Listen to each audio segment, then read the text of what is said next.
तस्वीरें आपने देखी। चलिए खबरों में आगे बढ़ते हैं। पूरे देश में जहां रक्षाबंधन का त्योहार भाई बहन के अटूट प्रेम और रक्षा के वादे का प्रतीक माना जाता है, तो वहीं चित्तौड़गढ़ जिले का एक गांव अपनी सदियों पुरानी और अनूठी परंपरा को निभा रहा है। ओछड़ी गांव में भाई बहन के रिश्ते की जगह पुरुष एक दूसरे को राखी बांधकर आपसी सद्भाव, भाईचारे और सुरक्षा का संकल्प लेते हैं। ये परंपरा गांव सालों से चली आ रही है और ये सिर्फ एक रस्म नहीं बल्कि आपसी विश्वास और एकता का प्रतीक है। इस परंपरा के पीछे ये भावना छिपी है कि हर व्यक्ति अपने पड़ोसी या मित्र की सुरक्षा का जिम्मा उठाता है। ये एक प्रेरणादायक उदाहरण है कि कैसे एक समुदाय मिलकर अपने हर सदस्य की रक्षा का वचन ले सकता है, जिससे समाज में एकता और सद्भाव बना रहे। यह अनोखी परंपरा चित्तौड़गढ़ ही नहीं बल्कि पूरे देश के लिए एक मिसाल है। तो जहाँ देश में रक्षाबंधन का पर्व भाई और बहनों के बीच मनाया जाता है, जहाँ बहनें जो है वो भाई की कलाई पर राखी बांधती है और भाई जो है बहन को रक्षा का संकल्प लेता है। लेकिन हम एक अनोखे गांव की बात करेंगे जो है चित्तौड़गढ़ में।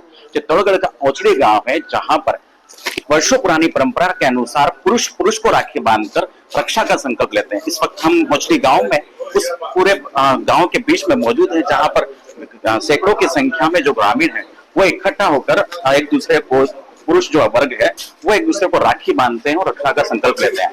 यह परंपरा बताई जा रही है कि 500 से 1000 वर्षों पुरानी ये परंपरा है, जहाँ पर सबसे पहले गांव के सभी मंदिरों में जाकर देवी देवताओं को राखी बांधने के बाद यहाँ पर पुरुष वर्ग इकट्ठा होता है और एक दूसरे को राखी बांधकर रक्षा का संकल्प लेते हैं। हमारे साथ यहाँ पर जो है बुजुर्ग भी मौजूद है, उनसे पूछते हैं कि आखिरकार ये परंपरा किस समय से चली आ रही है और क्यों चली आ रही है, किस समय से चली आ रही होगा?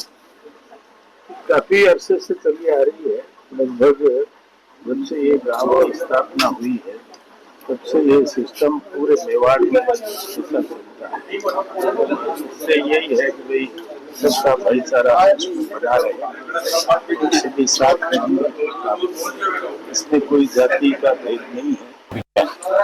बस गांव की एकता बनी रहती है इससे, और यहाँ पे सब जने इकट्ठे होकर अगर रावले बताते हैं तो सब आपस में मिलजुल लेते हैं। सबकी एक साल में एक बैठक हो जाती है, गांव के कुछ डिसीजन होते हैं वो डिसीजन ले लेते हैं।